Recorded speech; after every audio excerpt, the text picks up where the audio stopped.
Sekarang Nabi mana yang ketika menyampaikan firman Tuhan dengan nama Tuhan? Dengan Bismi Anoki, dalam bahasa Arab Bismillah. Siapa? Mana? Nabi siapa? Yuk, jawab dulu ini. Itu datang. Contoh di dalam surah Al-Baqarah, Rabbana wa ba'ath fihim rasulan minhum yatsu 'alaihim ayatika wa yu'allimuhumul kitaba wal hikmah wa yuzakkihim innaka antal azizul hakim. Ya Tuhan kami, utuslah di tengah mereka seorang rasul dari kalangan mereka yang akan membacakan kepada mereka ayat-ayat-Mu dan mengajarkan kitab dan mengajarkan hikmah kepada mereka. Ini mengajarkan hikmah kepada mereka. Jadi Allah Subhanahu wa taala menurunkan pokok. Pokok apa itu? Pokok hukum-hukum. Apakah pokok hukum ini sudah masih kurang? Tidak. Pokok hukum itu sudah sempurna. Sempurna bagi Nabiullah, sempurna bagi baginda Rasulullah Muhammad SAW. Beliau mengetahui aspek apapun yang ada di dalam Al-Quran. Kita bukan nabi, kita bukan rasul, kita bukan wali. Maka untuk mengetahui isi Quran, siapa yang punya hak diberikan oleh Allah untuk, siapa yang punya kewajiban yang diberikan oleh Allah untuk menjabarkan Al-Quran? Nabinya. Apa buktinya? Bil bayyinati waz zubur wa ansala ilaika dzikra litubayyana linnasi ma nuzila ilaihim wa la'allahum yatafakkarun. Apa maksudnya? Tuhan mengutus engkau wahai Nabi Muhammad dengan memberikan kamu Al-Quran, lalu menerangkan kepadamu agar engkau menerangkan isi Al-Quran itu kepada seluruh umat manusia tentang apa yang telah diturunkan kepada mereka dari Tuhannya agar mereka memikirkan. Berarti kitab gundul ini yang berisi perkataan Rasulullah, yang berisi kesepakatan Rasulullah, yang berisi tentang perbuatan Rasulullah adalah penjabaran kandungan Al-Quran. Contoh, Inna sholata tanha 'anil fahsya'i wal munkar. Sesungguhnya, ini Al-Quran, sesungguhnya salat itu mencegah perbuatan keji dan mungkar. Loh, ada perintah salat. Umat muslim bingung, kayak mana caranya salat? Kita nggak ngerti caranya. Bagaimana? Apa yang harus kita lakukan salat itu, kayak mana modelnya? Maka Rasulullah menjelaskan, Sallu kama ra'aitumuni usalli. Wahai umatku, salatlah kamu sebagaimana engkau melihat aku salat. Maka umat Islam salat sekarang ini karena dicontohkan oleh Rasulullah. Kenapa demikian? Karena beliau yang menerima mandat untuk menjelaskan dan mempraktikkan isi Al-Quran. Jadi kitab kuning itu adalah penjabaran daripada Al-Quran. Karena tidak semua manusia Islam itu adalah nabi, tidak semua umat manusia Islam itu adalah maksum, maka mereka yang manusia biasa untuk mengetahui isi kandungan Al-Quran yang sudah lengkap itu dibutuhkan seorang guru untuk menjelaskan. Penjelasan itulah disebut hadits. Hadits dibukukan itulah kitab kuning. Seperti ketika Al-Quran itu dianalogikan sebuah bangunan. Bangunan itu ada dinding, bangunan itu ada lantai, bangunan itu ada atap, bangunan itu ada toilet, ada kamar dan seterusnya. Utuh. Tapi untuk kemudian menjelaskan butuh arsitek.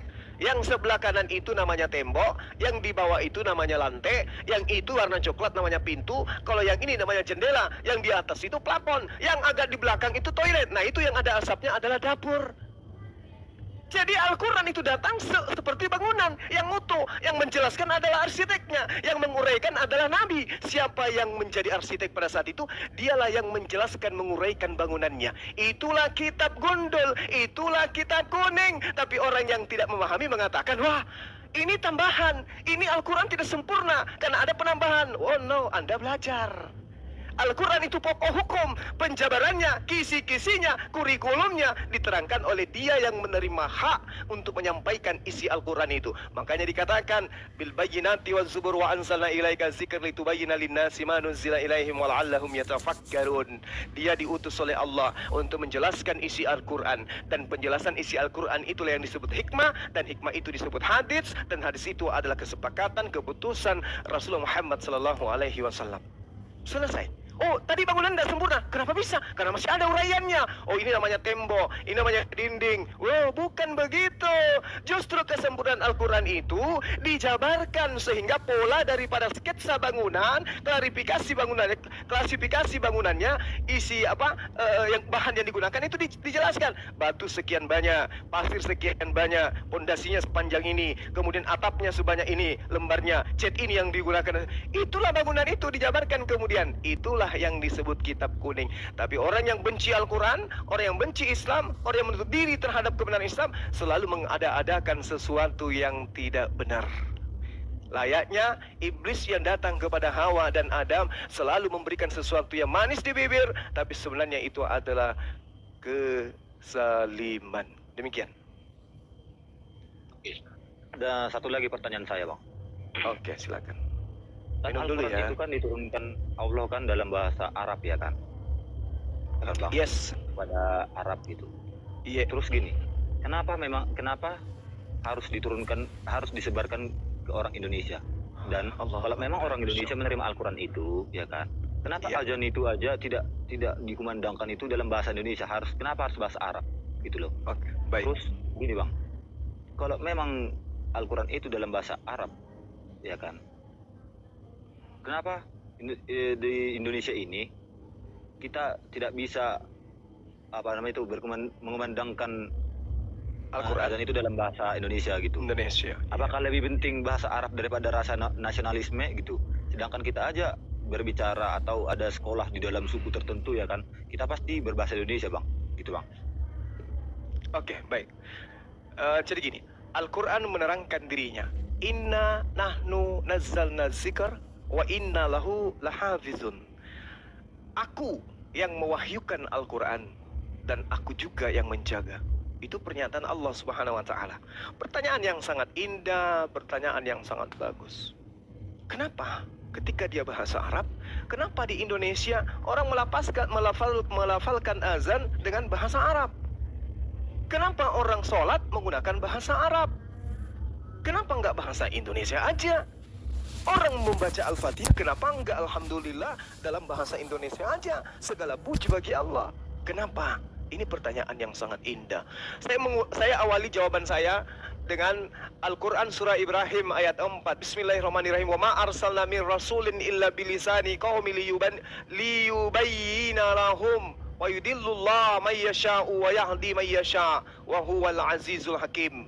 Kami tidak mengutus seorang utusan pun melainkan dengan bahasa yang digunakan oleh kaumnya agar dia dapat memberi penjelasan kepada mereka. Jadi tujuan Allah kemudian mewahyukan Al-Quran dalam bahasa yang digunakan oleh Nabi kepada kaumnya agar Nabi itu bisa menjelaskan isi Quran. Makanya tadi saya katakan ketika Al-Quran itu datang, yang punya hak, yang punya wewenang, yang punya kewajiban untuk menjelaskan isi wahyu itu adalah dia yang menerima wahyu. Adalah tidak mungkin Rasulullah Muhammad SAW penutur bahasa Arab didatangkan wahyu bahasa Ibrani, didatangkan wahyu bahasa Jepang. Bingung Rasulullah. Rasulullah mau apa ini? Apa? Nggak bisa.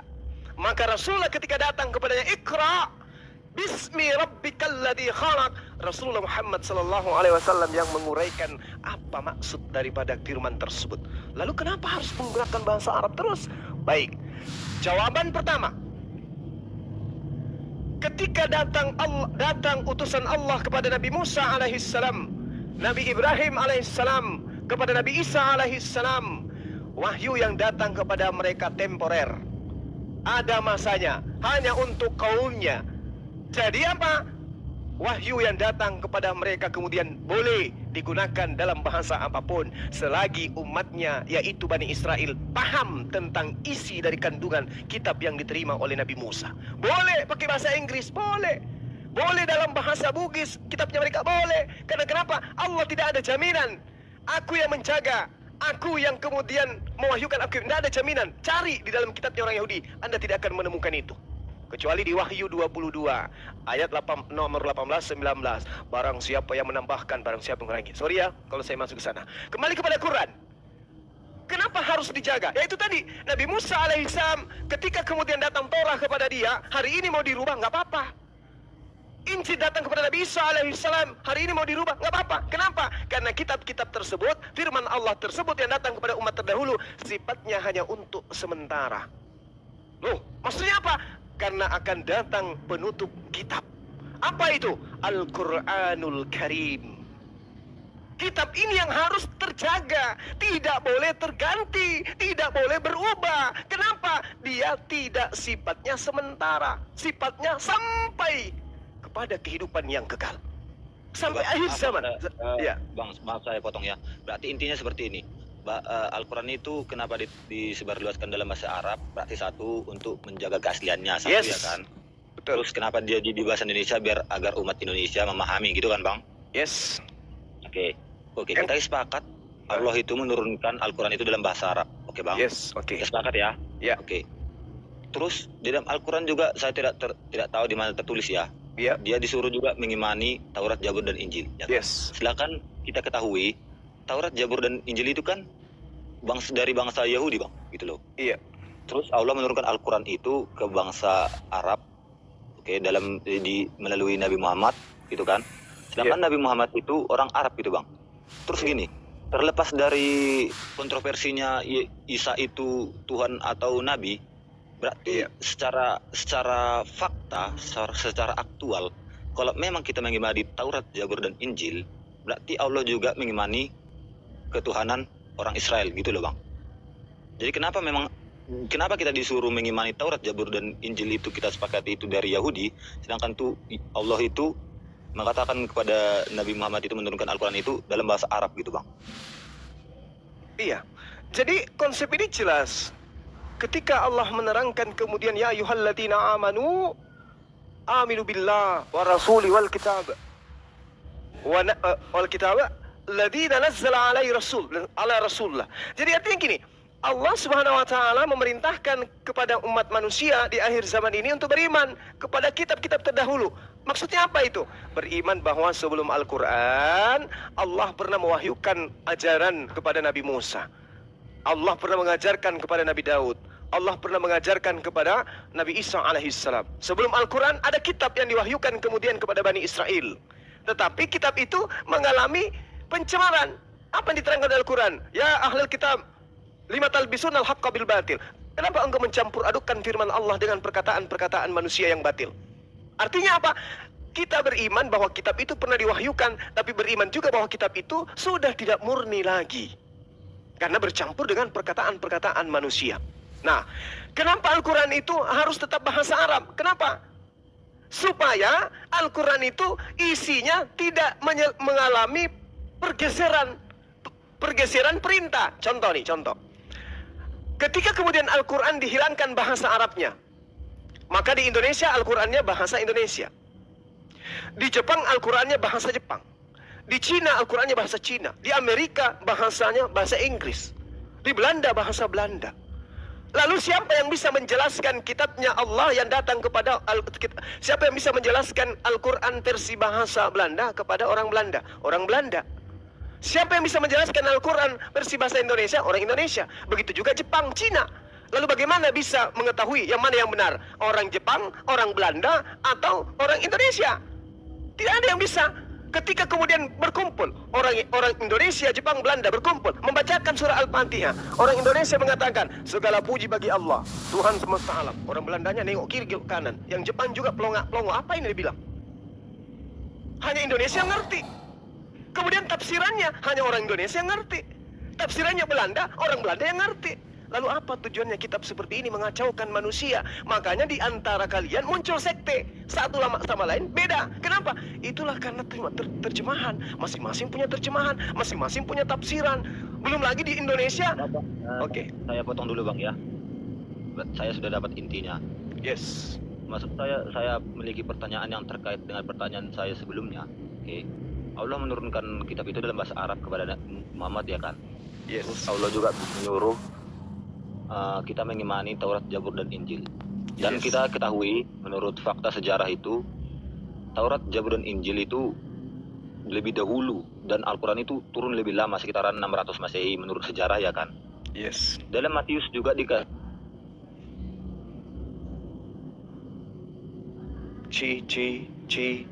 palsu setelah aku kan gitu Bang. Berarti dalam Injil mengatakan bahwa setelah Yesus terangkat ke surga pasti ada nabi-nabi palsu Bang. Yes. Terkait abang bilang itu Alkitab itu sudah banyak dirubah-rubah dan banyak dipalsukan. Iya. Ya kan kita dari mana Al-Quran itu tahu? Sedangkan dia kan belakangan hadirnya Bang. Dari mana tahu dia membedah bahwa Al-Quran bahwa kitab itu sudah dipalsukan gitu Bang. Sedangkan kita tahu Injil, Taurat dan Zabur itu satu kesatuan Bang. Dan itu adanya di bangsa Yahudi dan itu original teksnya itu kan ada di sana Bang. Gitu Bang. Oke, baik. Jadi gini, ketika karena Anda yang membawa Yesus, mari kita masuk sedikit ke sana. Ketika kemudian saudara membawa pernyataan-pernyataan Yesus tentang nabi palsu, boleh Anda baca di dalam Matius 15 atau Matius 7. Memang betul. Atau 1 Yohanes 2. Memang betul. Akan ada nabi palsu. Tapi catat, nabi palsu menurut Yesus itu berasal dari tengah-tengah Bani Israel. Waspadalah kepada ahli Taurat. Dia tidak mengatakan waspadalah kepada orang Arab.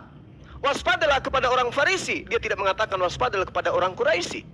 Waspadalah kepada pengajar-pengajar palsu yang datang di tengah-tengah kamu. Baca Matius 23. Kalau Anda tamatkan Matius 23, Anda selesai di situ. Bahwa pengajar palsu, keturunan ular beludak, nabi palsu, orang Farisi penyesat yang akan mendirikan sebuah agama, itu seangkatan dengan Yesus. Makanya di dalam 1 Yohanes 2 nomor 18-19 memang benar-benar bahwa antikristus, nabi palsu itu berasal dari tengah-tengah kita. Tidak ada pengakuan.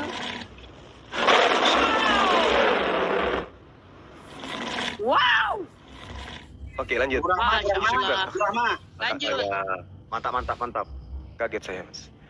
Jadi tidak ada pengakuan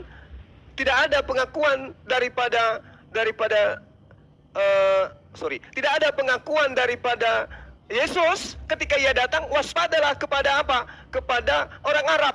Tidak, waspadalah kepada serigala yang berbulu domba. Masya Allah. Subhanallah. Barakallahu fikum. Alhamdulillah. Ya, jadi perintahnya itu jelas. Tidak ada satupun. Carikan saya darah. Yesus meminta waspada. Wow. Allahu Akbar. Barakallah. Alhamdulillah ya Allah. Tidak ada data di dalam kitab yang Anda pegang hari ini yang mengatakan waspadalah kepada nabi palsu yang datang dari luar. Semua berasal dari Bani Israel yang datang kepadamu, yang datang kepadamu, yang datang kepadamu. Memang berasal dari tengah-tengah kita. Jadi nabi palsu itu jelas-jelas berasal dari tengah-tengah Bani Israel itu sendiri. Datanya itu sangat akurat di dalam kitab yang Anda gunakan. Matius 7 dan seterusnya.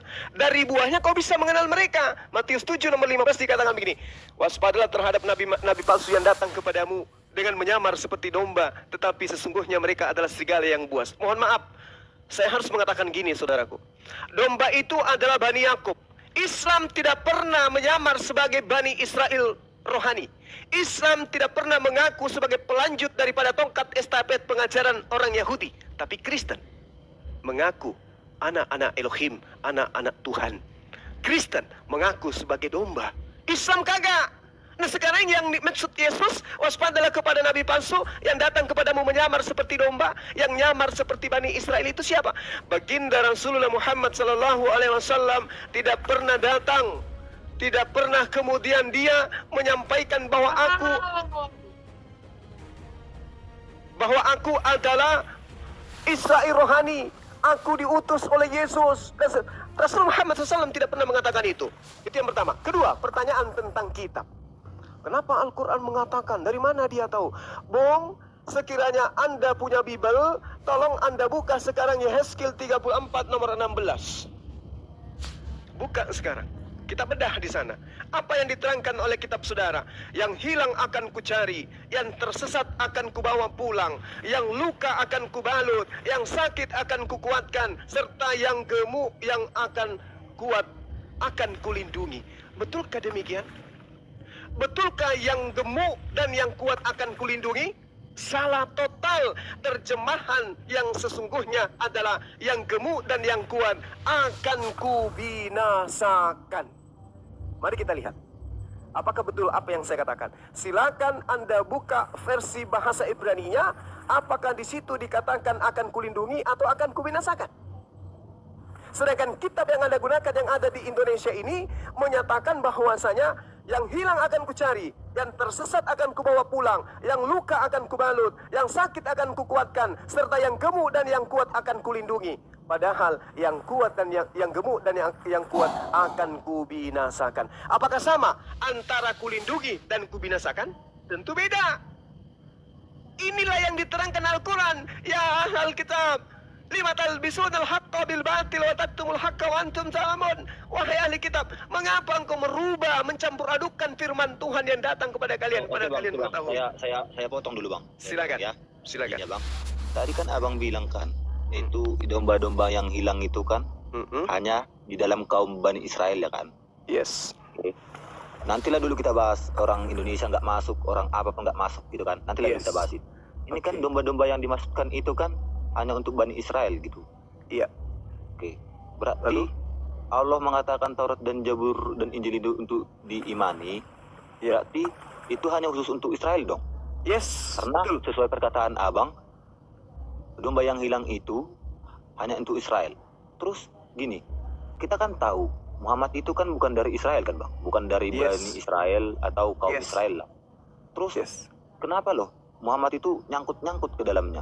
Berarti Allah itu kan, berarti Taurat, Zabur dan Injil itu kalau diimani, berarti apa namanya itu tidak nyambung loh dalam Al-Quran gitu loh. Tidak nyambungnya karena apa? Karena yang sesuai Abang bahas tadi itu hanya untuk Bani Israel, tapi Allah menyuruh kita mengimani itu Bang, gitu loh. Oke, baik. Yang pertama tentang Taurat. Apa yang diterangkan oleh Al-Qur'anul Karim kepada kami umat Islam? Wa katabna lahu fil alwahi min kulli syai' mau'izatan wa tafsila likulli syai'. Fahusha biquwwah wa'mur qaumaka ya'khuzu bi ahsaniha saurikum daral fasiqin. Dan telah kami tuliskan untuk Musa pada Allah Taurat segala sesuatu sebagai pelajaran dan penjelasan untuk segala hal. Maka Allah Subhanahu wa taala berfirman, "Wahai Musa, berpegang teguhlah kepada Taurat dan suruhlah kaummu, suruhlah umatmu berpegang kepadanya dengan sebaik-baiknya." Perintah Allah kepada Nabi Musa untuk supaya umatnya Nabi Musa berpegang kepada hukum Taurat. Sebagaimana juga yang diterangkan di dalam Ulangan 33 nomor 4, Taurat itu hanya milik umat Israel, sama seperti Al-Quran. Maka umat Islam dituntut beriman bahwa hukum Taurat itu adalah ketetapan Tuhan untuk mengikat Bani Israel. Kami beriman. Kami percaya itu. Begitu juga Isa alaihissalam diutus untuk mengajarkan hikmat Injil kepada Bani Israel. Al-Quran yang menerangkan itu. Ya Bani Israel, inni Rasulullahi ilaikum. Wahai Bani Israel, sesungguhnya aku diutus kepadamu sebagai Rasul untuk menyampaikan ani abdullah rabbi wa rabbakum, untuk menyampaikan kepada sembahlah Allah Tuhanku dan Tuhanmu. Kami percaya itu. Dan lagi-lagi Isa, Yesus juga mengatakan itu, Bung. Kami beriman. Jadi Islam itu bukan agama independen, agama yang berdiri sendiri. Islam itu adalah agama yang sudah diwahyukan oleh Allah. Dari sejak Adam alaihissalam kepada Nabi Abraham, Musa, sampai kepada Isa, disempurnakan pada zaman Rasulullah Muhammad SAW. Makanya dikatakan, wa ma arsalnaka illa kaffatan linnas.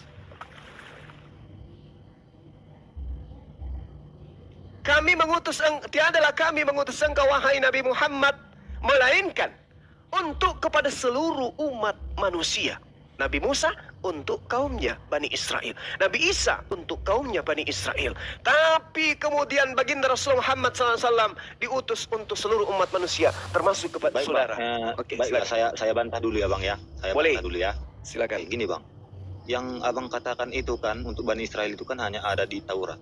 Sedangkan yang disuruh diimani itu bukan hanya Taurat, ada Injil juga. Wow, mobil. Maksud saya seperti ini Bang.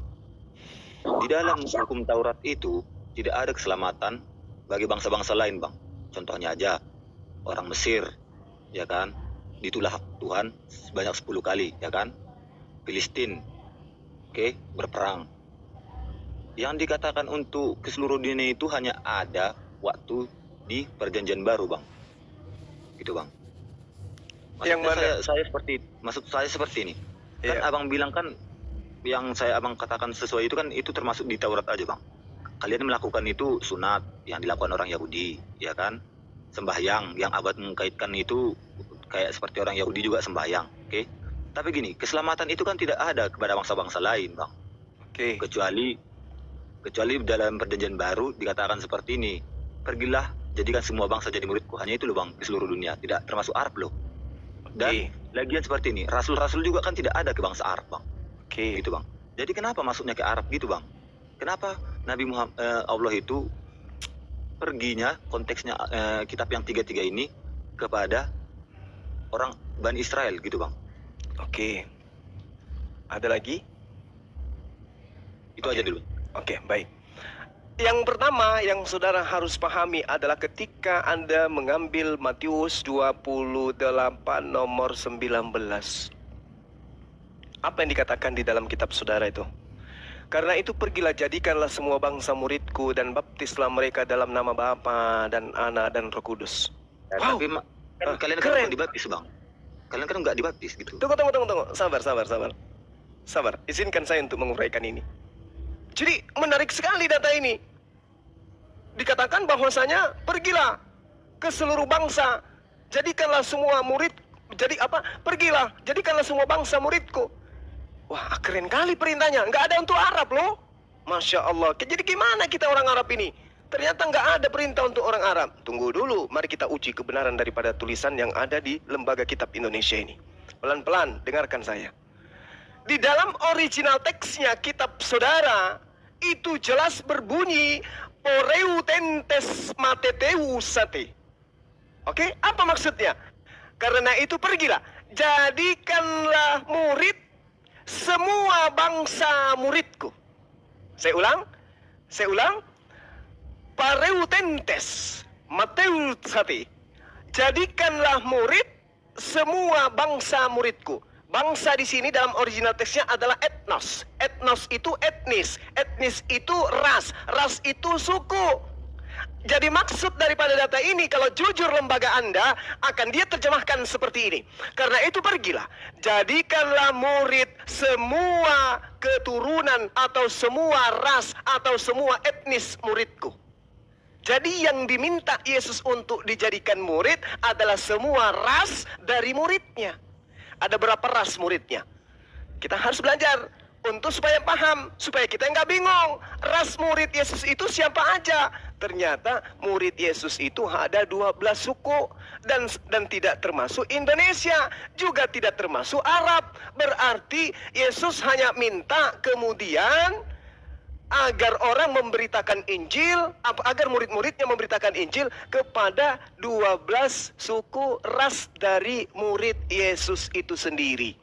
Loh, kita nggak masuk, Arab nggak masuk, apalagi nggak masuk, Indonesia juga nggak masuk. Lalu bagaimana dengan kita ini? Yesus mengatakan akan datang seorang penghibur, akan datang seorang penolong yang akan mengajarkan segala sesuatunya. Tentang apa? Kebenaran, keadilan, dan hukum-hukum. Dan itu tidak ditemukan di dalam ajaran saudara. Berarti, apakah Tuhan itu pilih kasih? Oh, hanya Bani Israel. Sementara Yesus mengaku dengan mulutnya di dalam Matius 15:24, aku diutus hanya kepada domba yang hilang dari Bani Israel. Aku diutus hanya kepada domba yang hilang dari umat Israel. Loh, lalu kita gimana dong?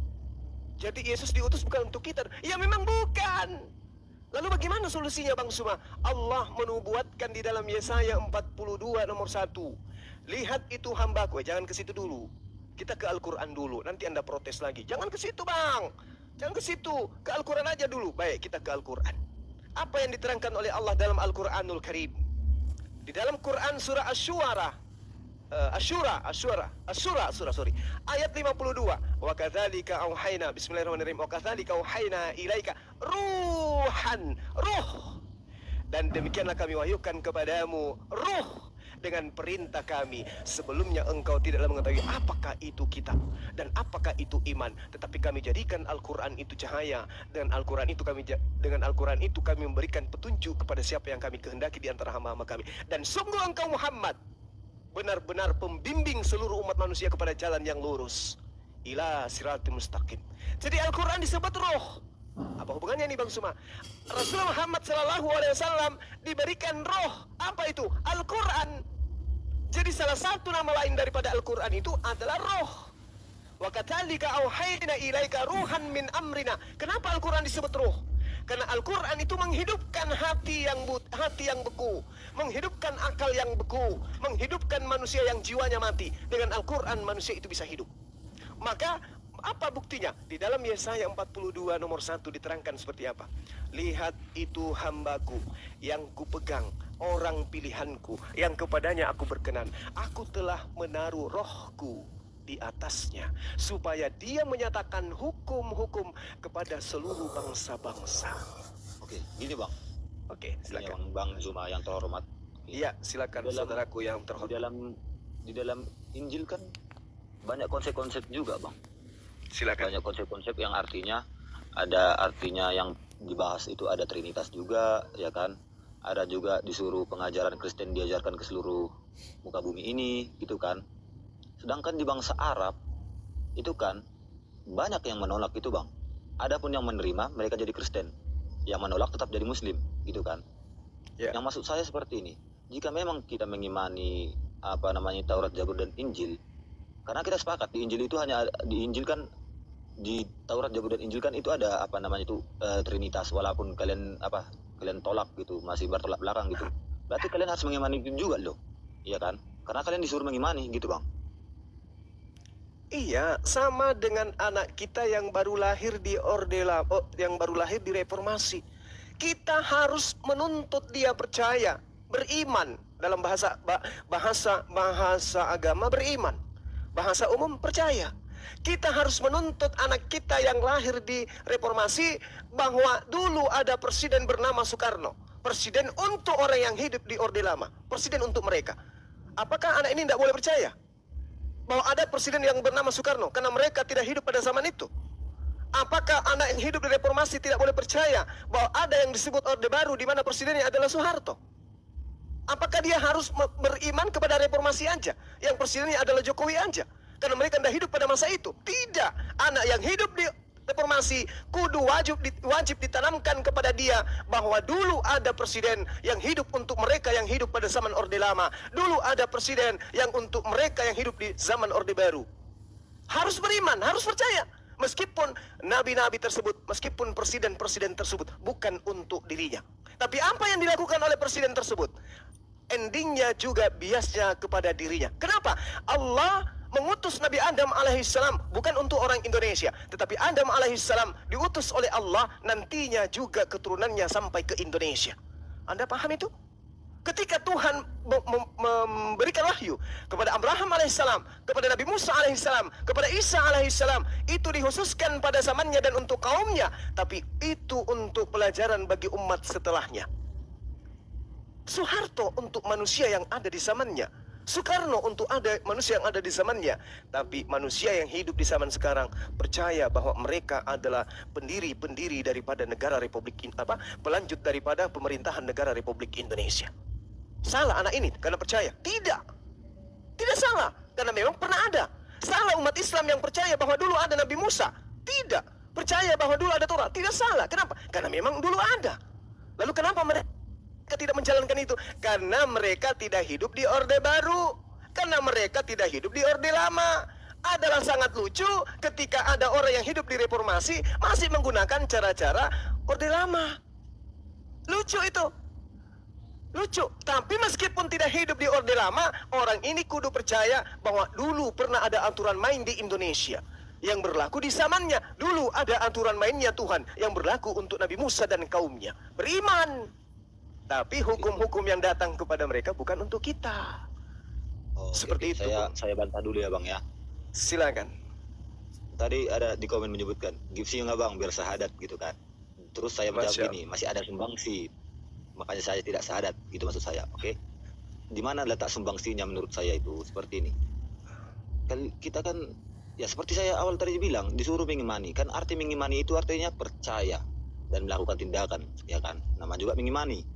Kalau mengimani itu kalau tidak ditindaklanjuti imannya berarti batal imannya, ya kan? Seperti ini.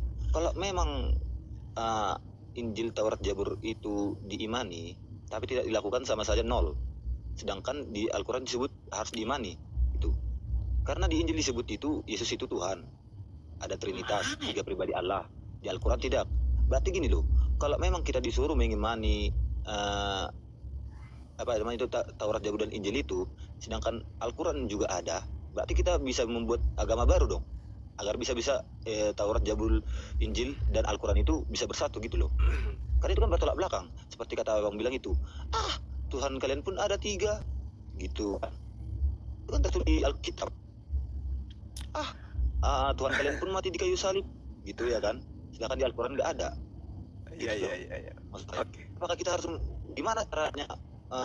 Sedangkan Anda aja aku sendiri dan Bunda itu kan masih ada di dalam Alkitab itu, ya masih sumbang sih, masih ada unsur penolakan. Silakan abang disuruh mengimani gitu loh. Apa kita harus mengalami apa namanya itu membuat agama baru? Suaramu kayak gitu, bro. Dikatakan itu Mau habis kuotanya ya? Suaramu ngelorok-ngelorok. nggak tahu juga ini bang. Ya, ngelorok-ngelorok. Halo, udah bang? Coba sorong sedikit. Jadi signal bagus, sorong sedikit. Udah bagus. Oke. Sedangkan di Injil itu kan seperti ini, baru sedangkan orang Islam kan tidak dibaptis.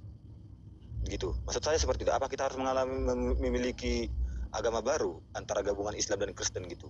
Coba bang, Karena tanya sedikit kalau bang. memang disuruh Coba, kita mengimani, boleh ya? tapi tidak dilakukan sama saja kosong itu bang. Iya. Baik, Kang Usep, saya tanya sedikit ya. Ketika yang namanya pengajaran Yesus itu dibaptis, Yesus tidak pernah yang namanya membaptis ya. Tetapi Yesus itu dibaptis. Baik, Jangan kalau bahas misalkan dulu, kami Bang. akan Kita bahas mengikuti, kami akan mengikuti Yesus itu dibaptis dan kami pun dibaptis, kami siap dibaptis. Tetapi pertanyaannya, ketika kami dibaptis, siapa yang kami tuhankan? Pertanyaannya itu.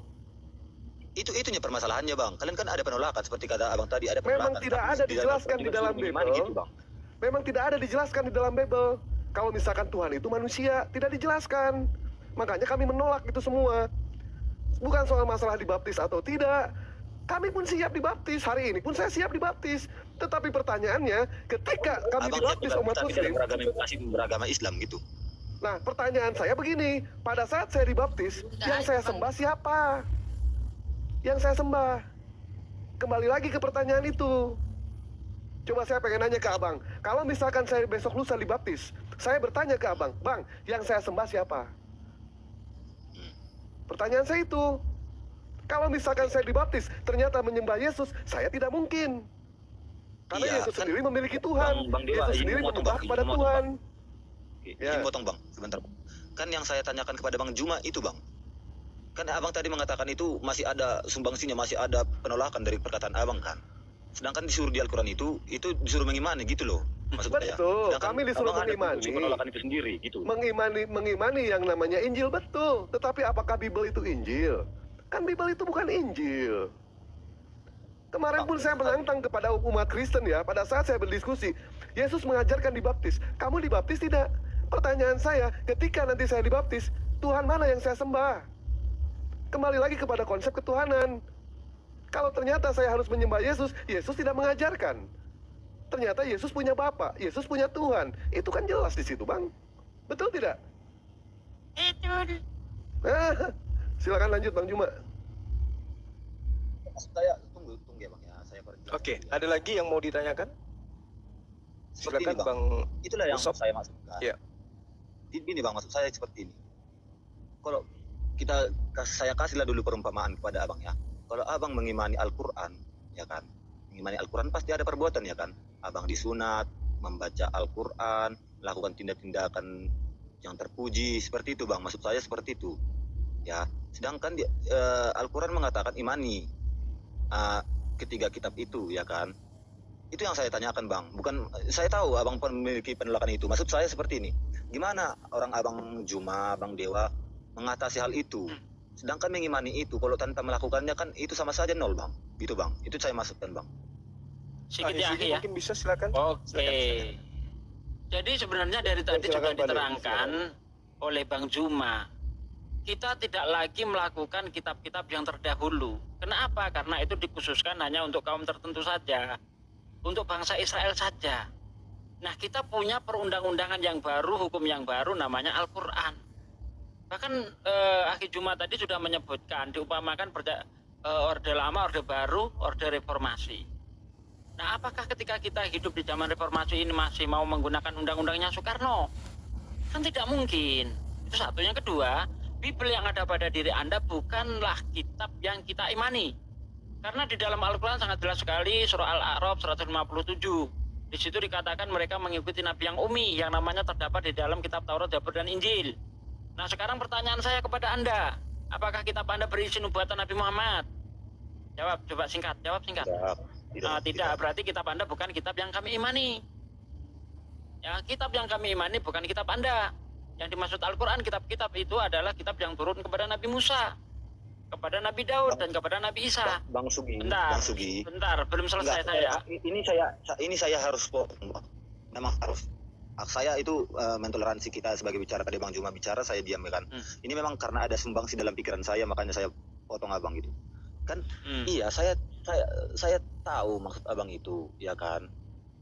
Ya abang katakan seperti orde lama, orde baru, reformasi gitu kan, menurut abang kan, untuk mengatasi itu. Maksud saya seperti ini, kalau memang di dalam Alkitab itu banyak sumbangsinya, oke, berarti kita harus mengalami masa reformasi, oke. Reformasinya yang dimaksud gimana? Apakah kita harus menggabungkan Alkitab dengan Al-Quran? Gitu loh, maksud saya. Tidak perlu, Al-Quran itu berdiri sendiri dia. Berdiri sendiri. Ya, Al-Quran berdiri sendiri, tidak perlu menggabung-gabungkan. Tapi semua yang diajarkan Al-Quran itu tidak berselisih dengan ajaran para nabi, terutamanya dalam konsep ketuhanan. Makanya kalau kita lihat sejarah, tidak pernah terjadi perdebatan masalah ketuhanan antara orang Yahudi dan orang Islam, nggak ada. Ya, bahkan sampai sekarang pun rabi-rabi itu menyamakan antara Tuhannya Islam dan Tuhannya orang Yahudi. Tapi tidak ada satu rabi pun yang menyamakan Tuhannya orang Yahudi dengan Kristen, itu nggak ada. Nah, dengan demikian bahwa konsep ketuhanan itu tetap sama, syariatnya yang berbeda. Syariat terdahulu hanya bisa dilakukan oleh kaum tertentu, tidak bisa dilakukan oleh seluruh manusia. Contohnya, syariat terdahulu ketika wanita haid itu tidak boleh memegang apa-apa, karena semua yang dipegang itu najis. Ya, baca aja di dalam kitab Imamat itu jelas sekali peraturan bagaimana ketika orang perempuan haid. Nah, kalau ini diperlakukan seluruh dunia, hancur dunia.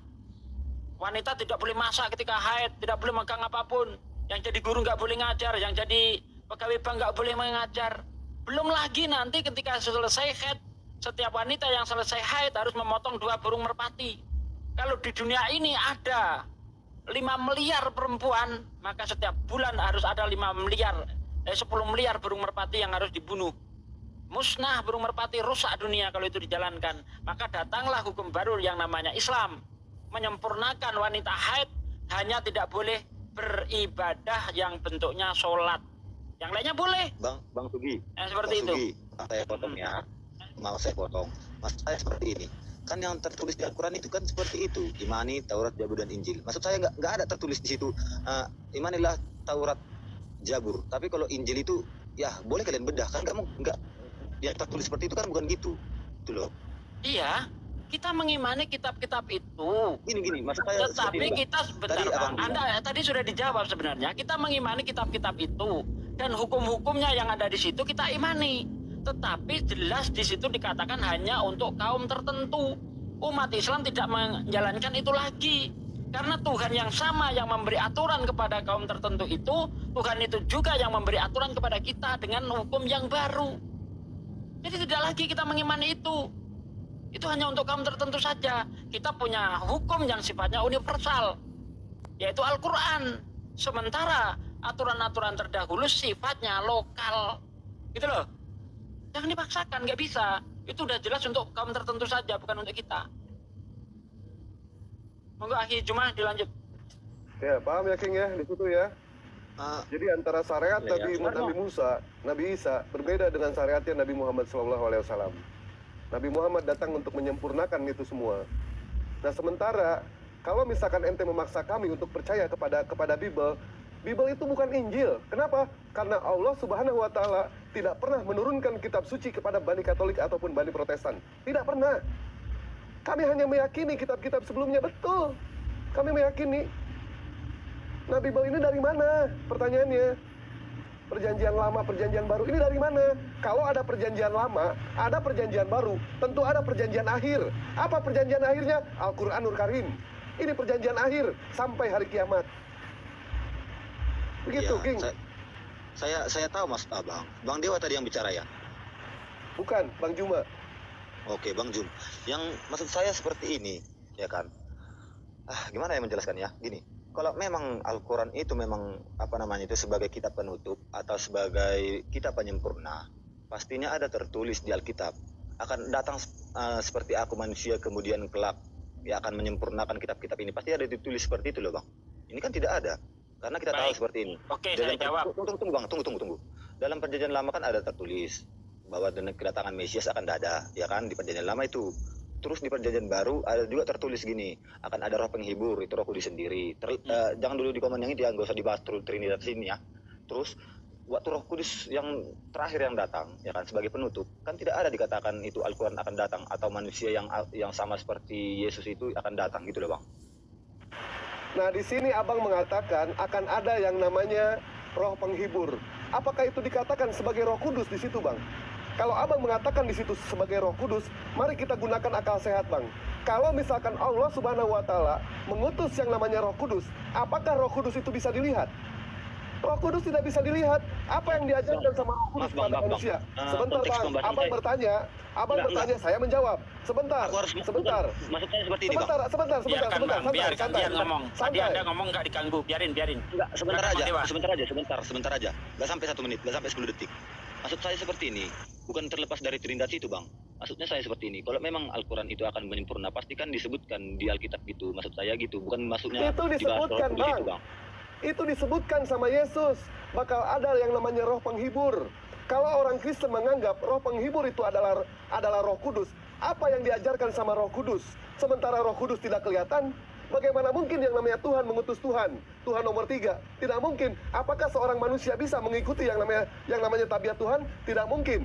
Kalau Tuhan mengutus malaikat, apa mungkin Tuhan mengutus malaikat? Tidak mungkin juga. Kenapa orang malaikat tidak bisa dilihat? Maka dari itulah yang Yesus katakan di situ, apakah ada penghibur yang lain? Itu artinya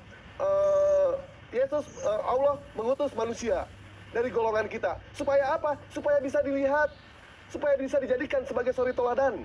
Nah sekarang Roh Kudus, kalau misalkan Roh Kudus itu Tuhan, ternyata Roh Kudus bisa menjaga orang-orang Kristen. Berapa banyak orang yang mualaf, Bang? Ternyata Roh Kudus tidak bisa apa-apa. Barusan, Bang, jam 5 saya mensahadatkan orang, Bang, barusan. Apakah dia ada Roh Kudus dalam diri dia? Ternyata tidak ada Roh Kudusnya. Ternyata kalau misalkan Roh Kudus itu dinubuatkan sebagai Tuhan, bisa menjaga orang-orang Kristen, tidak akan ada yang namanya mualaf, Bang. Saya jamin 100%.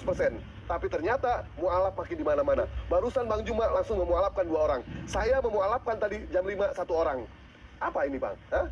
Roh Kudus mana yang abang ini katakan? Jadi oke, saya tanya kepada Bang. Jadi siapa menurut Abang itu Roh Kudus itu sendiri?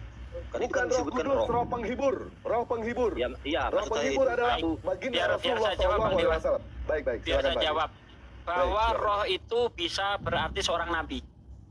Anda lihat di dalam 1 Yohanes 1 ayat 1 sampai ayat 2. Saudara-saudaraku yang kekasih, waspadalah akan setiap roh. Ya, tetapi ujilah roh-roh itu, apakah roh itu berasal dari Allah? Sebab banyak nabi-nabi palsu yang telah muncul dan pergi ke seluruh dunia. Di sini roh berarti seorang nabi. Roh penyesat, nabi palsu. Roh yang benar, nabi yang benar. Lihat. Ya, saudara-saudaraku yang kekasih, saya pelan-pelan supaya Anda paham. Saudara-saudaraku yang kekasih, waspadalah akan setiap roh. Tetapi ujilah roh-roh itu. Apakah roh itu berasal dari Allah? Sebab banyak nabi-nabi palsu yang telah muncul dan pergi ke seluruh dunia. Di sini roh artinya seorang nabi. Kalau bukan nabi, ngapain roh dihubungkan dengan nabi? Di frase pertama mengatakan disuruh waspada terhadap roh. Di frase kedua adanya nabi-nabi palsu. Berarti roh di sini adalah seorang nabi. Nah, kalau itu diartikan Roh Kudus di dalam Yohanes 16 ayat 7 ya, itu tidak mungkin. Soalnya apa? Soalnya syaratnya roh penghibur itu, seorang penolong itu datang, itu Yesus harus pergi. Kalau Yesus tidak pergi, roh penolong itu tidak akan datang. Sementara Roh Kudus, Yesus pergi atau tidak pergi, Roh Kudus sudah datang. Bahkan Roh Kudus pernah memberkati Elizabeth. Roh Kudus datang ketika Yesus dibaptis. Roh Kudus apa lagi yang dijanjikan? Roh Kudus sudah datang sebelum Yesus pergi. Sementara penghibur ini akan datang kalau Yesus pergi. Nah, Anda tadi bertanya bagaimana dengan orang di luar Israel? Apakah tidak ada nubuatan untuk orang di luar Israel? Ada. Yesus berkata di dalam Matius 21 ayat 43, Sesungguhnya aku berkata kepadamu bahwa kerajaan Allah akan diambil daripadamu dan diberikan kepada bangsa lain yang menghasilkan buah kerajaan. Ya, ini dia. Nah, bangsa mana yang bisa mendapatkan kerajaan Allah ini? Apakah sembarang bangsa? Oh tidak. Tentu bangsa yang ada kaitannya dengan Abraham. Karena ketika kerajaan Allah ini diberikan kepada Abraham, ditandai dengan perjanjian yang kekal, yaitu perjanjian sunat. Jadi tidak mungkin kerajaan Allah ini akan diberikan kepada bangsa yang tidak sunat. Tuhan jijik dengan orang yang tidak sunat. Bahkan menurut kitab Kejadian 17 ayat 14, orang yang tidak disunat harus dilenyapkan dari bangsanya. Di kitab Yesaya juga ada, Yeskel juga ada, orang yang tidak bersunat tidak boleh memasuki bait Allah. Jadi tidak mungkin kerajaan Allah akan diberikan kepada bangsa yang tidak bersunat, tidak mungkin. Itu harus diberikan kepada yang bersunat. Tidak ada lain, tidak ada, bukan bangsa yang bersunat selain bangsa Yahudi adalah bangsa Arab. Karena bangsa Arab itu adalah bangsa yang keturunan dari Ismail. Gitu loh. Jadi kerajaan Allah ini belum lagi Yesus mengatakan bahwa dia mengatakan bahwa apa yang diajarkan itu belum sempurna. Banyak hal yang harus aku sampaikan kepadamu, Yohanes 16 ayat 12. Banyak hal yang harus aku sampaikan kepadamu, tetapi kamu belum sanggup untuk menanggungnya. Tetapi apabila penghibur itu datang, ia akan membawa kamu ke dalam seluruh kebenaran. Bagaimana mungkin Roh Kudus yang datang menyampaikan hukum-hukum? Gak bisa, Roh Kudus tidak berkata-kata dari dirinya sendiri. Gak bisa, dia gak bisa ngomong. Dia harus seorang nabi yang mampu menuntun manusia kepada jalan kebenaran. Ya, menyampaikan hukum-hukum, ini boleh, itu tidak boleh, syaratnya begini. Itu hanya manusia yang bisa menyampaikan. Roh tidak akan bisa menyampaikan hukum-hukum kepada bangsa, tidak bisa. Oke, terima kasih, silakan bantah. Oke, yang saya bantah itu kan Bang, gini, Nabi dan Roh, ya tadi Bang Dewa mengatakan tidak ada Roh Kudus. Roh yang ada itu Roh penghibur, oke. Dari kata-katanya sudah beda Bang. Roh penghibur dan Nabi. Coba Karena kita tampilkan tahu. Bang King, Gitu tampilkan Bang, ayatnya. gak usah pakai ayat dulu. Ya, Nggak bisa, harus pakai ayat. Oh, oke. Di situ disebutkan Oke, Roh sampaikan penghibur ya. apa Roh Kudus? Coba Iya, lihat. iya. Abang bilang tadi Roh penghibur. Ya udah, sepakat aja. Gak usah dulu ayat. Nah, sepakat aja baik, dulu. kalau Roh penghibur betul, enggak, kalau Roh Kudus justru bukan. Konteksnya itu tidak ke situ. Pertanyaan saya tidak mengarah ke situ. Saya Tadi back to abang topic aja, mengatakan back to kepada topic. kepada gitu. saya begitu. Gimana? Enggak, gini. Kita back to topic aja dulu. Tapi saya mau mengajukan pertanyaan, ya kan? Seperti itu kan? Ini maksud saya seperti ini. Abang bilang pun itu roh penghibur, oke? Saya katakan seperti ini. Nabi dengan roh penghibur itu beda, Bang. Nabi itu manusia. Apa nama artinya nabi? Nabi itu artinya dia yang memiliki perkataan sama dengan Tuhannya. Apa yang Tuhan katakan kepada Nabi itu yang disampaikan kepada umatnya. Sama dengan Muhammad juga kan. Bang Apa yang Rasid, dikatakan coba Allah itu dibesarkan punya dikatakan saya nih. Coba dibesarkan nih, saya tunjukkan nih. Roh itu Iya, seorang nabi. Ya. Tuh. Coba dibaca baik-baik. Saudara-saudaraku yang kekasih, Pak. Ya. Nih. Saudara-saudaraku yang kekasih, janganlah percaya akan setiap roh, tetapi ujilah roh-roh itu apakah mereka berasal dari Allah. Sebab banyak nabi-nabi palsu.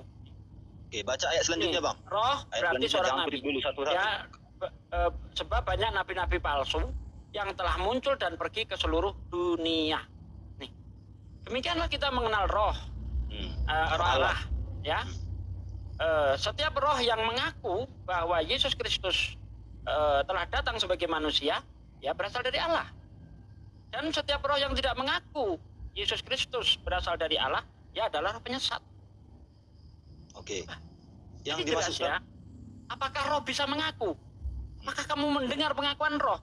Jelas roh di sini adalah seorang nabi. Makanya kalau kamu lihat di dalam Yohanes 14 ayat 16, di situ sangat jelas dikatakan, aku akan meminta kepada Bapa seorang penolong. Ya, seorang, bukan roh sebenarnya yang diminta Yesus. Seorang penolong. Coba baca. Yohanes 14 ayat 6. Ayat 16. Dibuka Ya, pada bentar, saya ayatnya. tunjukkan nih. Ya. Yohanes 14. Kita buktikan di situ ya, Roh Kudus itu, Roh Ayat Kudus, apa itu Roh 16. penghibur itu apa? Nih. Kita buktikan. Apa nih? Aku akan meminta kepada Bapa dan Ia akan memberikan kepadamu seorang. Kalau roh nggak seorang, bos, nggak seorang kalau roh. Nah, Siap, mantap. Berarti jelas ya di situ ya. Kalau Yesus meminta kepada Bapa seorang, bukan satu roh. Bukan satu roh kudus. Kalau memang Tapi seorang. roh itu manusia, tunggu bang. Kalau roh itu memang Menurut King ini manusia, ada roh nabi. bisa jalan-jalan pakai jubah. Ya, tidak. Itu maksud saya. Oke. Kalau roh itu memang digambarkan sebagai seorang manusia. Oke. Manusia yang dimaksud siapa? Yang ditujukan kepada siapa gitu loh. Baik. Mestinya kita yang nanya kau, bro. Itu kan udah kamu. Kenapa kau yang nanya? Karena dalam dalam hati saya, dalam pertulisan itu, roh dengan nabi itu beda. padahal roh di dalam kitab Emang itu kalau- juga kalau roh dan roh, nabi iya. sama. Baik, kita samakan dulu. Roh itu nabi sama. Jadi nabi yang dimaksud setelah Yesus siapa? Coba dulu. Tidak ada lain Nabi Muhammad. Nah, tertulis di Alkitab seperti itu. Ya sama di dalam perjanjian lama juga nggak ada tertulis Yesus. Tapi kenapa kamu percaya itu Yesus? Nabi Muhammad dong, roh itu dah. Yang dimaksud dengan roh itu kan tidak Nabi Muhammad gitu loh. Karena tidak ada tertulis ya kan. Nah, namanya nubuatan itu ya jelas tidak disebutkan namanya, bro. Itu Bukan. bisa disebutkan ciri-cirinya. Gitu loh. Gini ya, Sama ya. seperti halnya Yesus, itu tidak disebutkan di perjanjian lama. Tapi oleh orang-orang Kristen diklaim itu adalah Yesus. Oke. Ada satu hal yang tidak bisa dibuktikan di dalam Bible. Satu hal, saya tunjukkan. Kalau Anda bisa jawab, hebat. Di dalam Ulangan 18 ayat 19, barang siapa yang tidak mengikuti firmanku yang diucapkan Nabi itu demi namaku, daripadanya akan aku tuntut pertanggungjawaban. Ada seorang Nabi yang ketika menyampaikan firman Tuhan dengan Bismi, Anoki. Dalam bahasa Arab, Bismillah. Tolong tunjukkan kepada saya di dalam Biblemu seorang nabi yang ketika menyampaikan firman Tuhan dengan bismillah atau dengan namaku atau bismi anoki. Silakan. Siapa Ada. dia? Dengan bismillah tidak ada, nabi kami tidak ada. Dia bukan Nah, bismillah. padahal di Ulangan itu dengan bismi anoki. Salahnya bang, bismillah itu kan bahasa Arab, bukan bahasa Yahudi. Iya, makanya tadi sudah saya bilang dalam bahasa Ibrani bismi anoki. Ya, barang siapa yang tidak mendengarkan firmanku yang diucapkan nabi itu dengan bismi anoki, daripadanya akan aku tuntut pertanggungjawaban. Sekarang nabi mana yang ketika menyampaikan firman Tuhan dengan nama Tuhan, dengan bismi anoki, dalam bahasa Arab bismillah? Siapa? Mana? Nabi siapa? Ayo, jawab dulu ini. Bisa Konteksnya jawab? tidak seperti enggak, konteksnya kan enggak seperti itu. Tadi abang bilang kan, roh penghibur itu kan bukan manusia. Bang, ini saya tunjukkan di kitab Anda. Karena apa ini? Ini sangat penting di dalam kitab Anda. Karena kalau kamu tidak mendengarkan firman yang diucapkan Nabi itu, kamu akan dituntut pertanggungjawaban. Baca baik-baik. Barang siapa yang tidak mengikuti firmanku yang diucapkan Nabi itu demi namaku, daripadanya akan aku tuntut pertanggungjawaban. Sekarang Oke. pertanyaan saya, Nabi mana yang menyampaikan firman Tuhan dengan demi namaku? Ayo, kita bedah ini, ayat ini. Berani? Ketinggian Pak. Siapa nabi? Apa tadi Yang bang? ketika menyampaikan Yang firman Tuhan dengan Bismi Anoki. Kalau anda anti dengan Bismillah, Bismi Anoki. Sebagaimana yang tertulis dalam kitab Ulangan itu. Aku enggak bilang anti bismillah loh. Karena Anda- arti Anda. bismillah itu kan artinya baik. Dan nanti anda anti dengan itu. Ya kalau anda nggak anti kita pakai. Sekarang Nabi mana yang ketika menyampaikan firman Tuhan dengan Bismillah? Gini bang, Ada enggak? Nabi. Ada enggak? enggak tidak ada. Permasalahannya seperti Kalau ini bang. tidak ada Karena apa? Bentar. Tunggu. Kalau tidak ada, Bismillah itu kan apakah bahasa nubuatan Arab, itu Bang. harus tergenapi atau tidak? Karena itu nubuatan. Ya nubuat harus tergenapi. Nah, siapa yang menggenapi itu? Harus tergenapi. Siapa yang menggenapi? Nubuatan yang mana dulu? Nah, Ulangan 18:19. Pade capek dikasih tahu bener. ketinggian Berjam-jam. Pak De. Siapa Ketinggian yang ini, menggenapi bener. ulangan ini? Harus tergenapi. Iya, Ustadz Sugi izin biar polanya masuk dari awal tadi. Nggak apa-apa sih, tapi cuma Nggak apa-apa, nggak apa-apa. Nggak apa-apa. Ini Ini tadi lagi polanya tadi lagi dia lagi tanya-tanya tentang Al-Qur'an biar Kan udah tadi. Nggak apa-apa Bang Ibes, Oke, nggak apa-apa. silakan. Ini kan dia tadi meminta menunjukkan siapa yang meneruskan ajaran ini. Karena saya katakan tadi di dalam Matius 21 ayat 43 bahwa kerajaan Allah itu akan diambil dari bangsa Israel. Ya, aku berkata kepadamu bahwa kerajaan Allah akan diambil daripadamu. Mu di situ bangsa Israel, dan memberikan kepada bangsa lain yang menghasilkan buah kerajaan. Nah, ini siapa yang harus kita cari tahu, siapa yang bisa menerima kerajaan Allah ini. Makanya saya lari ke Ulangan 18 ayat 19. Silahkan buktikan kepada saya kalau nubuatan itu harus tergenapi. Nabi mana yang ketika menyampaikan firman Tuhan dengan Bismi Anoki, Bismillah, atau dengan namaku? Silakan. Kan sudah saya katakan tadi, Bang. Tidak terletak apapun artinya Bismillah, tidak ada satu nabi Dia nggak paham, yang ya. memulai khotbah itu dalam Bismillah, Bang. Susah Kalau gini, tidak ada, Raden. berarti nubuatan ini tidak terjadi. Kalau nubuatan itu harus terjadi, cuma dalam Nah, kalau harus konteksnya terjadi, Bismillah harus ini, Bang. merujuk Bismillah. kepada Bismillah seorang. ini tidak ada yang menyebut nabi-nabi, Siapa? Bang. Nah, padahal di situ dikatakan barang siapa yang tidak mengikuti nabi itu, ini satu orang nih yang disebut nih, ya, tidak bisa orang banyak. Barang siapa yang tidak mengikuti firmanku yang diucapkan nabi itu daripada dengan namaku, daripadanya akan aku tuntut pertanggungjawaban. Iya, saya tahu. Maksudku Ya, seperti siapa? ini, Bang. Oke, saya jelaskan dulu ya, sebentar. Gini, dalam bahasa Batak itu horas. Oke, dalam bahasa salah satu di Allahu Akbar, main Dengar dulu, bahasa Bang. ini.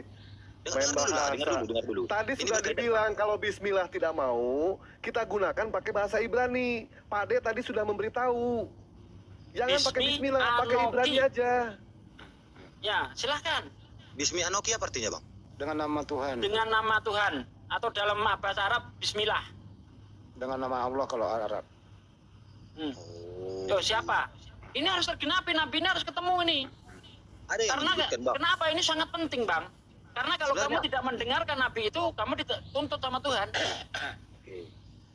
Nabi-nabi Ayo. yang menyebutkan Bismillah dalam arti Abang Tuhan berkata seperti itu ya. Itu artinya Bismillah Anoki ya. Itu artinya ya. Ketika dia menyampaikan firman Tuhan itu disertai Bismillah atau Bismi Ya. Anoki. Yang Coba artinya coba begini aja Pak De, coba Dengan dia suruh nama bicara. Tuhan. oke, Coba dia suruh dengan bicara namaku, nyambung nggak? Yang artinya dengan namaku Coba dia kan. suruh bicara nyambung Ya. nggak? Coba. Kayak gini. Pertama, ketika Musa menurunkan hukum Taurat, apa katanya? Tuhan telah berkata kepadamu hai biarin. Israel. Itu artinya satu, Tuhan berkata. Nggak oke. apa-apa. Yang kedua, waktu zaman Nuh, waktu apa namanya itu air bah, apa katanya pada Nuh? Katakanlah kepada mereka bahwa aku akan membinasakan setiap bangsa-bangsa dan akan menurunkan air bah. Kan Tuhan berkata, gitu loh. Kan ada banyak, Bang. Bro. Bukan Coba, itu, coba. bukan Tuhan berkata artinya dengan nama Tuhan. Ini hanya juga. bisa mengacu kepada satu orang, tidak bisa sembarang orang. Karena di situ itu mengacu satu orang saja. Barang siapa yang tidak mengikuti Kata firmanku sampai kepadamu, kan sama yang doang. diucapkan nabi itu tuh satu orang. Ini harus tergenapi siapa? Udah Pak De, nggak nyambung dia. Tidak tahu kan? Nggak tahu. Oh, kalau Tidak Nabi ada Abang lain, satu tidak orang, bukan. ya menurut Abang aja. Dia Nabi kami banyak, adalah- Bang. Eh? Ya udah banyak Nabi sebutkan kami aja banyak, satu. bukan satu aja. Nggak bisa, bukan nggak aja bisa satu. banyak, Bang. Intinya, Makanya Anda baca. Saudara, intinya dia tidak mau mengakui. Nggak Bentar, tahu, tapi bentar dia Burama, mau bentar. banyak. Bentar Burama, bentar. Saya kasih Ya, tahu. Ini hanya mengacu kepada satu orang. Dibaca dari ayat 18. Seorang nabi akan aku Ya, Bunda, itu. bangkitkan dari antara mereka, dari saudara mereka sendiri, yang seperti engkau. Aku akan menaruh firmanku ke dalam mulutnya. Ia akan mengatakan segala sesuatu yang ia dengar daripadaku. Seorang, Bang. Seorang nabi di sini yang dimaksud. Nggak bisa nabi banyak, nggak bisa. Siapa, Bang? Nabi banyak loh, Nabi banyak. Nggak Ada bisa. Nabi Musa, Nabi Di ayat Nuh, 18 satu Nabi orang, Ibrahim. Bang. Pertanyaannya Pak De, kalau Nabi banyak apa dulu? siapa? Sebutkan salah satu gitu loh. Nah, Siapa? kalau banyak salah satunya coba satunya. sebutkan siapa? Nabi Musa satu. Weh, Yang ini lainnya, nubuatan Nabi kok ini. Nabi Nabi itu Musa apa sih? ini? Ini yang ngomong Musa, weh, yang ngomong Ini. Musa. Domba, dasar domba. Aduh, gimana sih kok Nabi Musa? Masa nubuatan balik ke Nabi Saya Musa jelaskan dulu. aneh oh ini. Setelah Udah Yesus cukup, ada, ketinggian. tidak ada lagi Udah. Nabi, Bang. Tidak ada lagi Nabi. Gini Yang ada aja, itu rasul. gampang aja deh. Gitu loh. Gini yang Nanti kita saya gampang. bukakan Yesus ada ada. Nabi. Bingung nggak setelah Yesus? Itu sebelum Yesus, Bang. Sesudah Yesus gak ada lagi Nabi. Loh, Agabus Simeon, masa setelah Kalau nggak tahu apa tahu aja. Cuma faktanya itu. Udah cukup. Nah, parah, udah Ketinggian udah cukup. Cukup ketinggian gini aja, King. King. Sebelum kamu nanya lagi. Menurut kamu itu Yesus mengajar berapa tahun? Bro, ini yang gampang aja. Yesus di dunia waktu dia hidup, dia itu mengajar berapa tahun dia ngajar? Paham atau tidak? Oh, berapa tahun? Di Alkitab tidak ada tulis berapa tahun. Dia mengajar mulai 30 tahun, dia disalib berapa tahun umurnya? Tidak ada tertulis di Alkitab berapa tahun dia hidup, berapa Dia tahun mengajar dia mulai mati. 30 tahun. Yang ada itu ketika ada tertulis umurnya ke-12, dia sedang berbicara kepada guru di salah satu bait suci, bait Oke. Allah gitu loh. Kalau umur Udah, kematiannya Andi, berapa tidak percuma. ada tertulis. Nggak tahu, baik. Percuma Pak Andi, percuma udah. Dikit lagi. Menurut Repotin kamu, nih orang. menurut kamu Yesus mengajar itu ajarannya lengkap atau belum lengkap? Yang menurut saya lengkap. Lengkap, baik. Kira-kira kalau ajarannya Yesus lengkap, ada nggak ajarannya Yesus bagaimana cara menyembah Yesus? Oh, gini, Eh, cara menyembah Yesus itu uh-uh. tidak ada. Cuma dia mengajarkan doa Bapa kami gitu loh. Berarti Yesus Karena nggak nggak mungkin ngajarin? Berarti kamu nggak menyembah Yesus? ya beda lah. Aku kan menyembah Yesus. Saya kan Kristen, Oke. saya menyembah Yesus lah. Oke, bagaimana cara menyembah Yesus? Kemana cara menyembah Yesus? Uh-uh. Bagaimana saya memuji-muji bupati yang baik gitu loh. Saya memuji Tuhan. Ada nggak Yesus ngajarin caranya? Nggak ada. Berarti nggak lengkap. Karena nggak diajarin lu cara nyembah dia. Gitu Betul? loh. Gini, apakah raja harus mempraktekkan kepada masyarakat, kepada penduduknya gimana cara menyembah raja? Kan nggak mungkin. Raja, Yesus memang raja apa Tuhan? Maksud itu kan perumpamaan, Bang. Gak usah masuk ke situ Umpama dulu. lagi. Baik. Skip lagi. Skip Apakah lagi. raja harus mengajari penduduknya harus cara menyembah rajanya atau cara menghormati rajanya gitu kan? Nggak perlu. Gini, yang paling gampang lagi. Kalau hari Minggu kamu kemana? Beribadah. Saya kadang nggak ke gereja, saya mau kadang ke gereja gitu. Ada nggak perintahnya Yesus kau pergi gereja di hari Minggu? Oh, ada. Kuduskanlah hari Sabat. Ada. Sabat itu hari apa? Oke. Sabat itu artinya hari untuk kekudusan Tuhan, untuk menyembah Sabat Tuhan. itu hari apa? Hari Minggu. Aduh bro kau ini Dasar. Kristen kok ngawurnya setengah mati ya. Coba Enggak, kau ada baca, Bang, coba kau baca Matius 28 ayat 1, Yohanes 20 ayat 1, Markus 16 ayat 1, Lukas 24 ayat 1. Coba dibaca deh. Bener nggak bahwa hari Sabat itu hari Minggu? Coba dibaca di situ. Bro, Sabat itu hari Selasa. Percaya deh sama saya. Saya tahu maksud abang itu. Lo percaya nggak Sabat hari Selasa? Hari Sabat saya kan Minggu, saya kan Kristen. Kalau Sabat hari Selasa, kalau Sabat hari Selasa, dengerin. Sabat hari Selasa kau percaya nggak? Kenapa bang? Kalau Sabat itu hari Selasa percaya nggak? Gini loh, tidak ada dijelaskan dalam Alkitab itu hari Sabat hari apa. Penting kuduskanlah hari Sabat itu loh. Oh, hari Sabat terserah lu ya. Mau hari Minggu, mau hari apa gitu ya. Ya wes, skip lagi udah. Jangan dipersulit. Ya udah kalau abang Iya, simpulkan seperti benar. itu ya gaskan aja. Iya, jangan Iya. dipersulit, biarin aja. Lewat terakhir ya, nanya ya Ah. ke King ya. Pengen tahu ya, King. King, Kong. Monitor. Kenapa lu pakai gong? King, di dalam Keluaran 40 nomor 32, apabila mereka masuk ke dalam kemah pertemuan dan apabila mereka datang mendekat kepada mezbah itu, maka mereka membasuh kaki dan tangannya, seperti yang diperintahkan Tuhan kepada Musa. Nah, kira-kira ini agama apa ini, King? Yahudi. Ketika masuk ke tempat ibadah, yang Yahudi. sekarang, King, yang sekarang. Iya sampai sekarang kan Yahudi seperti itu, mencuci Kalau kaki. Kristen? Tapi kan tidak. Oh, Orang tidak. Kristen tidak. Oh, berarti ayat ini bukan untuk Kristen ya? Ya, Ya sudah. Jujur ya. Eh, Ya, oke. Udah dah. Sebelum kau bertanya lagi, King, Tuhan kamu sama Tuhannya Yahudi sama nggak? Tuhan Yahudi sama. Yahudi Tuhannya siapa? Yahweh, Tuhan kamu siapa? Yesus. Sama. Kan ada tertulis di situ bang. Aku kan tadi kan kita bahas itu bang. Yang kita Dasar. awal. Gak apa-apa, Coba, makanya yang dasar. muda begini aja, yang muda. Biar kita nggak ngantuk gitu loh. Gini, biar saya jelaskan ya. Ya. Yahudi itu percaya hanya Yahweh, tidak Yesus. Oke. Kenapa Yahweh, saya Pak? Yesus? Gak ada Yahudi nyebut Tuhannya Yahweh ini. Biarin Pak D. Jadi Yahweh Tuhannya ini Yahudi. bukan cilok mana lah kau sebut. King, jadi Tuhannya Yahudi Yahweh, Tuhan kamu Yesus. Sama atau beda tuh? Pengertian Yahweh apa dulu? Itu dulu. Ya, lu yang Yahweh kan ngomong. disebutkan hanya di bentar. Geblek. Yahweh kan hanya tertuliskan di dalam perjanjian lama. Sedangkan kita Gak ada Yahweh, gak ada. Apa-apa, Yang biarin, ada Pak. itu Yahwah. Yahweh kan Yahweh, ya. katanya kan. Iya, Yahweh tapi orang kan. Yahudi nggak pernah melafalkan Yahweh. Yahweh itu nanti orang dari Jerman itu yang Iya, ngomong itu abad Yahweh ke itu- berapa abad Yahweh ke-16 itu. sakral sama Atau jadi saya Yahudi. permudah lagi, saya permudah King, biar nggak ngantuk. Apakah Yahudi menuhankan Yesus? Tidak.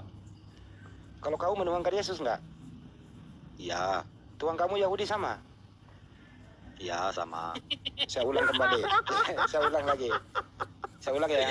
Kau Ini- nggak ada. Ini Mending pertanyaan Bang Juma tadi nih, nyembah Gini. manusia. Enggak. Gini aja, mending pertanyaan. Ya, biar nggak ngantuk Gimana gitu loh. persamaan Jangan tahu itu? serius. Gimana Dengerin persamaan dulu itu? sekali lagi, King. Apakah Yahudi menuhankan Yesus? Tidak. Apakah kamu menuhankan Yesus? Ya. Apakah kamu dengan Yahudi Tuhannya sama? Sebaiknya abang pertanyakan seperti itu. Samaan Allah Bapa ini itu apa gitu aja. Nggak bisa dijawab dia. Aduh. Sian anak ini. Yang gitu-gitu aja, jangan sulit gitu loh. Memang iya, itulah kebenarannya. Yang Kebenaran. Ya udah. Yesus kan tidak percaya orang Yahudi itu Tuhan.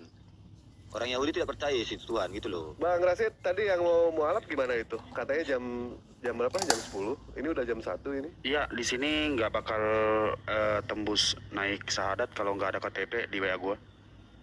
Lanjut. Oh berarti nggak jadi yang tadi ya? Nggak jadi. Dan Tapi dia ada itu sih, pembohong, gua tahu. bohong Dia itu dia, ya. penipu, dia nyari Prank. koin. Ngeprank doang dia. Ya, Cari koin. supaya kalau Udah apa kan ketemu. Di sini gua sambil kerja, udah ketemu orangnya. Lanjut aja. Oke. Baik, siap. King, kembali King. King, masih udah ngantuk apa masih semangat King? Lagi Udah Bang Ali, udah. Suruh nanya lagi dia, suruh nanya. Udah Bang Juma aja, udah Bang Juma. Iya. King, Kesimpulannya lu masih ada apa? pertanyaan nggak King? enggak. kasihkan Bang Juma aja deh. Ya gimana orang King Tunggu, yang saya- tanya? Tunggu. Saya kan atas nama saya kan King. Saya perjelas dulu Ya, kenapa. betul. Saya tahu di mana letak lucunya kepada orang abang-abang Handi dan Sugi kan. Tapi saya perjelas dulu. Oke. Yang dipercaya orang Yahudi itu Allahnya adalah Yahweh atau Allah Bapa lah yang kami sebutkan. Ya. Kami orang Kristen itu Yesus. Oke. Letak Sama, lucunya kan sama atau itu. tidak tuh? Sama Iya, atau iya, tidak? itu masih tunggu. Yang letak lucunya yang abang anggap kan gitu. Sama atau ulang ya. tidak? Saya jawab. Saya hilang kelucuannya ya, saya hilang ya. Saya ulang ya. Ya, Tuhannya Yahudi siapa? Yahwah. Apa? Allah Bapa. Allah Bapa aja kita bilang. Oke. Tuhan kamu siapa? Yesus. Apakah Tuhan kamu dengan Yahudi sama? Sama. Ya, ini lucunya nih di sini. Maksud begini, jangan tertawaan dulu. Saya bisa jelaskan sebenarnya. Tapi abang duluan sanggah yang nggak dapat jadinya. Masa lucu kamu nggak berasa lucu sih? Tuhannya Yahudi dan apa? Tuhannya Yahudi siapa? Kamu jawab Yahweh. Tuhanmu Yesus. Apakah Yahudi nyembah Yesus? Tidak. Apakah Tuhannya Yesus dan Yahudi sama? Tuhannya Kristen dan Yahudi sama? Sama. Gimana sih? Nggak sesuai dengan pernyataanmu yang sebelumnya, makanya lucu. Iya, saya tahu. Memang abang letak lucunya di situ saya tahu. Cuma saya Ya, kan udah tahu perlu dia. jelaskan juga. Udah tahu dia lucunya. Iya, saya Ya udah. tahu. Ya. Iya, memang iya. Maksudku seperti ini. Biarkan saya menjelaskan dulu Ya, kenapa silakan, gitu loh. silakan deh, silakan. Gini, orang Yahudi tidak percaya Yesus itu Tuhan ya kan. Silakan aku percaya Yesus itu Tuhan. Itu terserah bangsa Yahudi ya. Kenapa saya bilang Yesus itu dan Bapa itu sama? Karena ada ayatnya bang. Bukan karena apa-apa. Saya tertuju sama ayatnya itu. Ayat Aku mana? dan Bapa itu satu gitu loh. Oh, Jadi ngapain di ayat bilang mana, kita Bang? menyembah Bapa kalau ada Di ayat Yesus mana, gitu Bang? loh. Buka aja bang. Loh, Yohanes Nggak 1 ada ayat ayat 1 ada mana? itu. Yohanes 1 ayat 1 ada. Waduh, Itulah konteksnya. aneh. Saya percaya kepada Yesus Ini itu loh, Tuhan Bang. gitu loh. Bang, saya kasih tahu. Inilah ya sesatnya kawan-kawan Kristen itu, ini penyebabnya. Dia tidak tahu letak ayat itu di mana, main comot langsung tafsir. Padahal untuk mengerti ayat itu maksudnya apa, dibaca ayat sebelum dan sesudahnya, baru ditafsir. Itu baru jempol. Ini enggak, letaknya saja nggak tahu, main comot langsung ditafsir. Nah, ini sesat. Bang, Abah baca dulu Yohanes 1 ayat 1. Oh, itu bukan yang aku dan Bapak adalah satu, bukan Yohanes 1 ayat 1. Itu Yohanes 10 ayat 30. Di situ bukan satu pribadi, tapi satu pekerjaan. Baca dari ayat 22 sampai ayat 36, biar Anda paham. Gitu loh, aku dan Bapa adalah satu. Kemudian orang Yahudi ingin melempari batu. Yesus berkata, banyak pekerjaan baik yang berasal dari Bapa aku. Pekerjaan baik manakah yang membuatmu mau melempari aku? Jadi pekerjaan di sini satu pekerjaan, bukan satu pribadi di situ, Bang. Makanya sesat Anda kalau main comot langsung main tafsir. Coba Anda lihat dulu kronologinya seperti apa, ya kan, ayat sebelum dan sesudahnya seperti apa. Begitu cara memahami Bibel yang betul, bukan main comot langsung tafsir. Udah, sekarang yang gampang-gampang aja, jangan sulit. Ya, saya ngerti. Udah King, skip di situ King. King, waktu Yesus itu hidup di dunia ini, Yesus mempunyai Tuhan atau tidak mempunyai Tuhan? Gini, Yohanes 1 ayat 1 ada kaitannya dengan Udah dulu itu udah ribet itu. Halo, Bang. Udah sulit itu.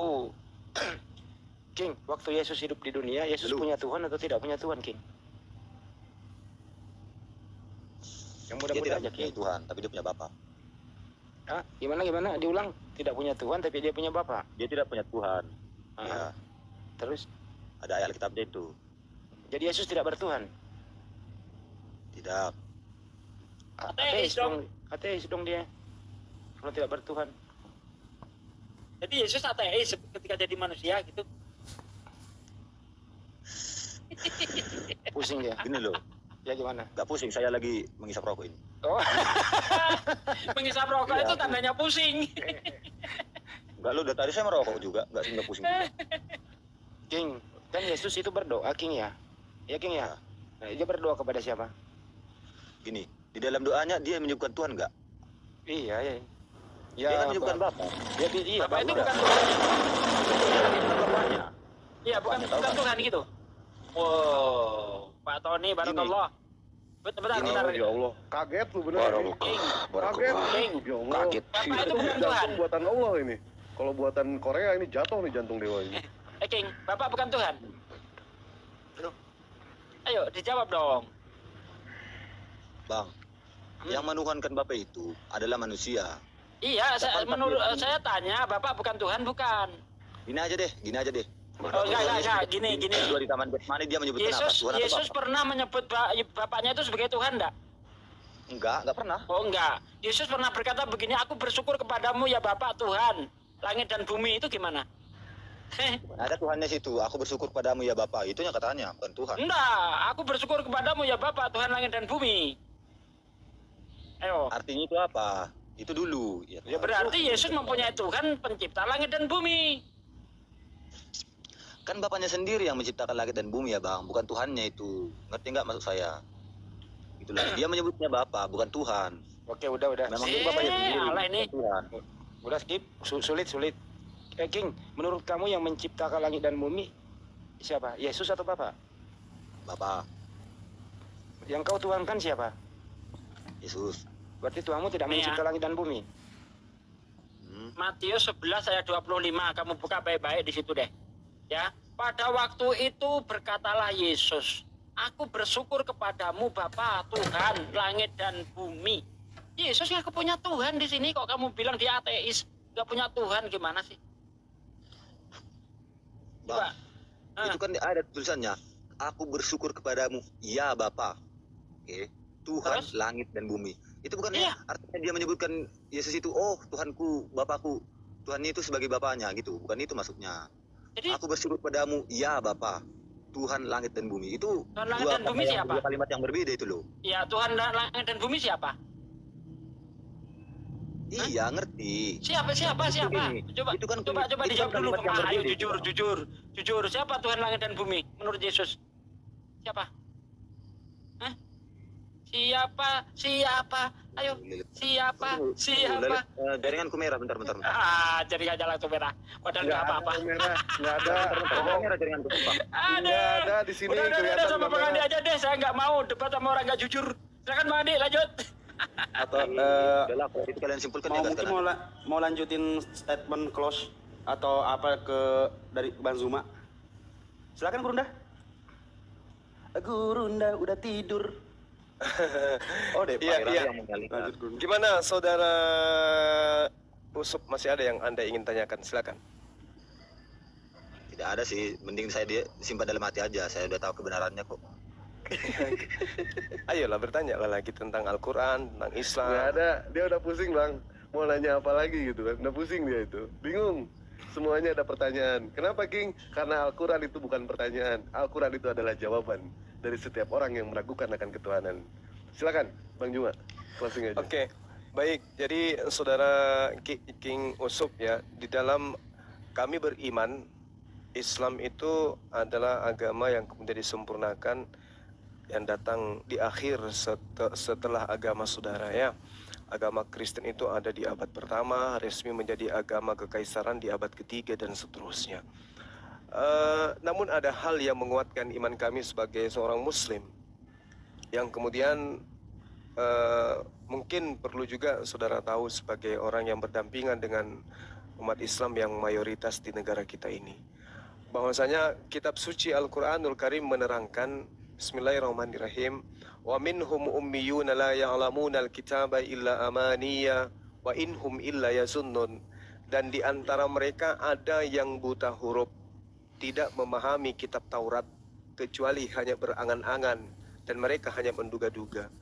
Berasas dan berasal dengan konsep mereka buta huruf, tidak mengerti kitabnya orang Yahudi kecuali hanya berangan-angan, kecuali hanya dengan menduga-duga, maka kemudian mereka menuliskan sebuah konsep di mana konsep itu bukan firman Tuhan. Ayat selanjutnya mengatakan, "Wawailul lilladzina yaktubunal kitaba bi'aidihim tsumma yaquluna hadza min 'indillah yastaru bihi thamanan qalila fawailul lahum mimma katabat aydihim wawailul lahum mimma yaksibun." Maka celakalah orang-orang yang menulis kitab dengan tangan mereka sendiri, kemudian berkata ini adalah dari Allah dengan maksud untuk menjajakan, menjualkan, mempromosikan dengan harga yang murah.